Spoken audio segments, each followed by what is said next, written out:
Hello, my name is Paul. I am 54 years old and I believe I'm having a midlife crisis.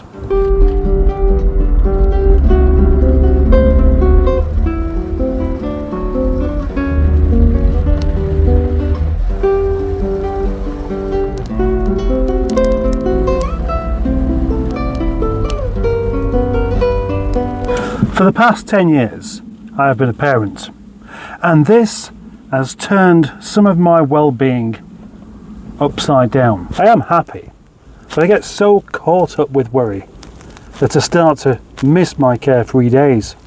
13 years ago, I was in a very unhappy relationship, but I made the most of it because I had freedom. So I would spend my days composing, writing for guitar, and I was able to be selfish and just to enjoy all of my own time. And I had nothing really to concern myself with. I knew then that the only thing I really had to be proud of was my creative talents. But because I was so shy, I couldn't even admit to that. I was so lacking in confidence that I didn't even admit to myself that I was any good at it. And now I just look back on it and think, I really had something there. Without pushing my creative instincts and abilities, depression would come looking for me. Balancing depression and stoicism is tricky. I couldn't even admit to being a sensitive man, whereas it does take bravery to look someone in the eye having admitted your failures. Of course, bravery isn't needed at all if you lie about who you really are.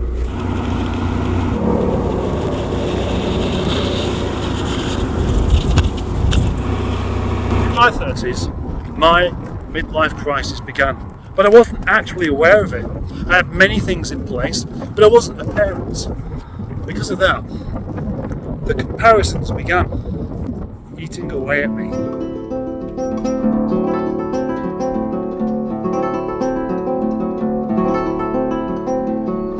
Everything changed again as I entered into my 40s. I become a married man. I become a father. I become a normal, functioning human being with a proper job.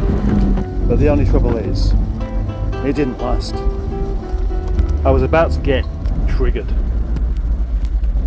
And that trigger was brought on by long working hours and not being able to see the people I was working for, my family. Often getting up before my children were even awake and coming home after they'd gone to sleep again. My creativity starved. I wouldn't be too surprised if anybody was to be thinking right now, well, that's life, matey. You have a job, you have to leave your family, you've got to make sacrifices. And that's true. And I'm not trying to say it should be different for me, but I couldn't quite manage it. I couldn't do working for people that I couldn't see. So I changed my life. I changed it to something that was ultimately worse for better. And that's why I found myself down here in this yard at a place called Project Nigel, where I mess about with old cars and make YouTube videos. The money isn't any good, but I can actually see my family whenever I want to. Nobody's my boss. But the most cathartic part about it is the potential for creativity. There isn't really a lid. But yet again, it's crept back in. Something undermining my confidence. And I realised it was just fears of getting old. And then I got another car. And that is where I had an epiphany. I currently own 4 cars. The first one is a family car, but it's retro, it's old, and it appeals to the part of me that is always looking into the past. The second is a car that I want to keep because it appeals to the boy racer in me that I never really was. The third one is a car that's helped me with confidence because it's embarrassing. And I love it because it's embarrassing. But it does somewhat highlight the fact, even to me, that I am actually quite a bit different. But between you and me, I think it does show that maybe I do have a bit of a mental health issue. Finally, the MGF, a car that I utterly love driving.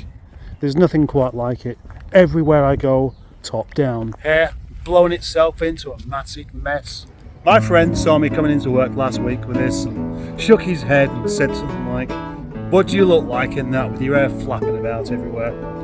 And I thought, I don't drive a hairdresser's car for anybody else's pleasure other than my own.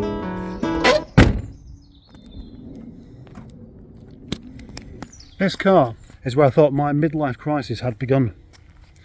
Turns out it's completely the opposite to that. I have accepted getting old, and it feels wonderful.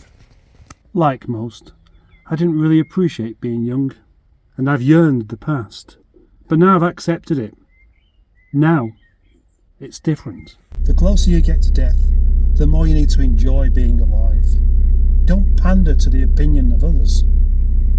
They'd be better to enjoy their lives than criticise yours. For the first time in my life, I've stopped fearing death. What I do fear is how it will affect the two little girls that are left behind. How will they cope? They're both funny, clever and very imaginative little individuals. And they absolutely adore their daddy. And I can't get my head around what it would be like for them without me in their lives. I've no solution to that one.